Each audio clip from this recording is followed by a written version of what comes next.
Mis hermanos trataron de dejarme en la calle, pero mi venganza fue terrible. Durante 14 años, mi oficina fue el asiento de una camioneta cargada de rollos de piel y las naves industriales de la zona de Delta. Mi padre fundó una empresa de acabados de cuero, pero fui yo quien la mantuvo viva. Mientras mis dos hermanos, Hugo y Alberto, se dedicaban a gastar las utilidades en caballos de cuarto de milla y viajes a Las Vegas, yo era el que negociaba con las tenerías. El que se quedaba hasta las 3 de la mañana revisando los bombos de teñido y el que convencía a los clientes de que nuestra piel era la mejor del país. Yo no era el hijo consentido, era el hijo de carga. El que no se quejaba, el que no pedía bonos y el que siempre tenía las manos manchadas de tinte. La traición no llegó con un grito, sino con un susurro en una reunión de reestructuración que mis hermanos organizaron a mis espaldas. Mi padre, ya cansado y manipulado por las historias de éxito falso que Hugo le contaba, me citó en la oficina principal. Sobre el escritorio de roble que yo mismo ayudé a pagar, había una carpeta con una auditoría amañada. Me acusaron de haber desviado materia prima para una empresa propia que no existía. Hugo, con una sonrisa cínica, me dijo que habían encontrado facturas a mi nombre. Era mentira, eran copias burdas de mis notas de campo, pero mi padre les creyó. Me exigieron que renunciara a mi parte de la herencia en vida y a mi liquidación, que sumaba casi $350,000, bajo la amenaza de denunciarme por robo y meter a la familia en un escándalo público. Mi padre bajó la cabeza y dijo, vete, Javier. No quiero volver a verte en la planta. Me fui con el alma rota. Me escoltaron hasta la salida como si fuera un delincuente, mientras veía a Alberto estacionar su deportivo nuevo en mi lugar. Me dejaron en la calle con una caja de cartón y 14 años de mi vida tirados a la basura. Pero mis hermanos, en su infinita arrogancia, cometieron un error técnico que solo alguien que conoce el proceso desde el suelo podría notar. El contrato de exclusividad con la empresa química que nos surtía el fijador especial, el único que permitía que nuestra piel fuera impermeable y que nos daba el contrato con la industria automotriz, estaba firmado a mi nombre personal. Yo lo había negociado hace años como un proyecto de innovación técnica y la química solo confiaba en mi firma para liberar el producto. Pasaron 3 semanas. Yo estaba en mi casa, viendo cómo mis hermanos publicaban fotos celebrando la nueva administración. Pero el mundo real no se maneja con fotos de Instagram. El inventario del fijador se agotó. Hugo intentó comprarlo por su cuenta, pero la química le negó el servicio. Para ellos, sin mi supervisión técnica, el uso del producto era un riesgo de seguridad. La producción de $2 millones para una armadora alemana se detuvo. La piel empezó a salir con manchas, el color no pegaba y el olor era insoportable. En menos de 10 días, la planta estaba parada y las multas por incumplimiento empezaron a llegar por correo certificado. El pánico los volvió locos. Primero enviaron a un abogado a amenazarme con una demanda por secuestro de suministros. Me reí en su cara y le colgué. Luego, Alberto intentó sobornarme con una fracción de mi liquidación. Lo bloqueé. Finalmente, el domingo por la tarde, mi padre llegó solo a mi casa. Ya no tenía la mirada dura, tenía los ojos llenos de miedo. Me pidió que regresara por la familia, que pensara en los empleados que se iban a quedar sin trabajo. Le dije que la familia murió el día que me llamó ladrón por creerle a 2 parásitos que nunca han cargado un rollo de piel. Diles a tus hijos favoritos que la solución tiene un precio, le dije. Y no es mi liquidación. Ahora quiero el 51% de las acciones de la empresa, la salida inmediata de Hugo y Alberto de cualquier puesto directivo, y el pago de mis $350,000 más intereses por el daño a mi reputación.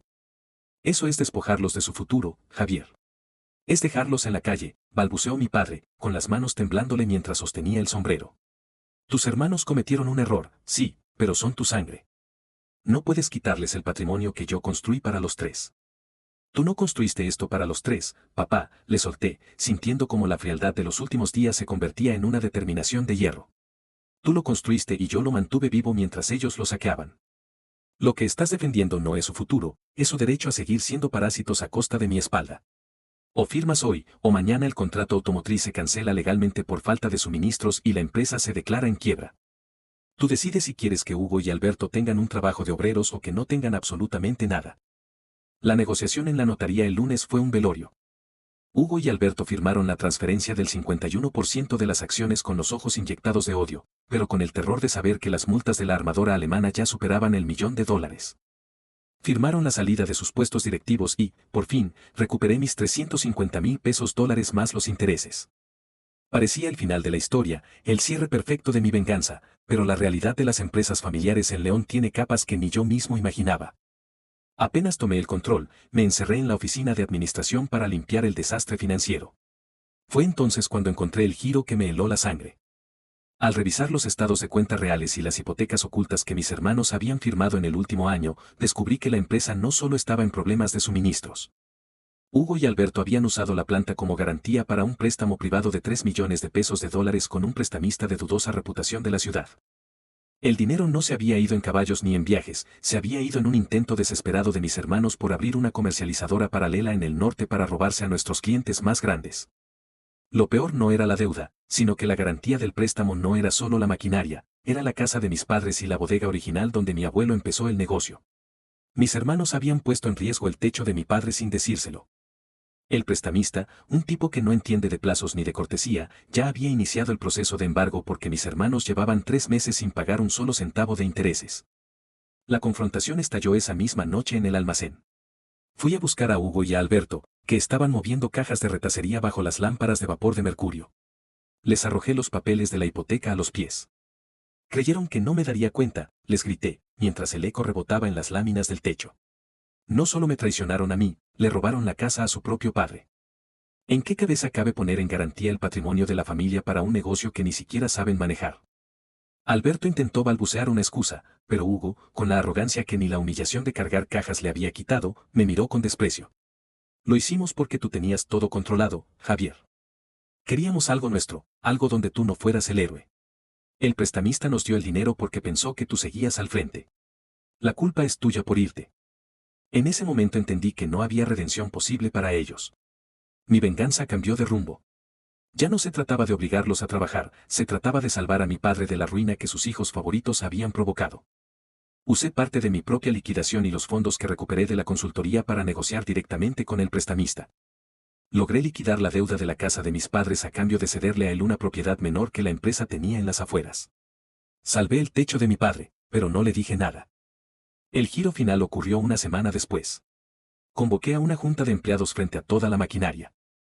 Frente a todos, incluyendo a mis hermanos sudorosos y manchados de grasa, anuncié que la empresa pasaba a un modelo de cooperativa donde los empleados tendrían participación en las utilidades según su productividad. Hugo y Alberto, que esperaban que yo vendiera la empresa y les diera algo de efectivo para irse, se quedaron pálidos. Al ser ahora empleados de base, estaban sujetos a las mismas reglas de puntualidad y eficiencia que los demás. Mi padre, al enterarse finalmente de la hipoteca que sus otros hijos habían firmado a sus espaldas, cayó en una depresión profunda de la que solo salió cuando lo llevé a la planta y vio que el negocio seguía en pie gracias a mi gestión. Hoy, la empresa de acabados de cuero es la más rentable de la zona de Delta. Hugo y Alberto terminaron renunciando a los 3 meses, incapaces de soportar el peso de la realidad y el desprecio de los obreros que antes humillaban. Se fueron de León, con una mano adelante y otra atrás, sabiendo que su apellido ya no les servía de escudo. Yo sigo llegando a las 7 de la mañana. Mis manos siguen oliendo a fijador y tinte, pero ahora el aire que respiro es de libertad. Mi padre vive en su casa, tranquila y segura, aunque nunca pudo volver a mirar a mis hermanos a la cara. La sangre nos hizo parientes, el trabajo me hizo el dueño, pero la honestidad fue lo que me salvó de hundirme con ellos. En esta vida, las facturas siempre llegan, y a mis hermanos les llegó la más cara de todas, la del olvido de su propia familia.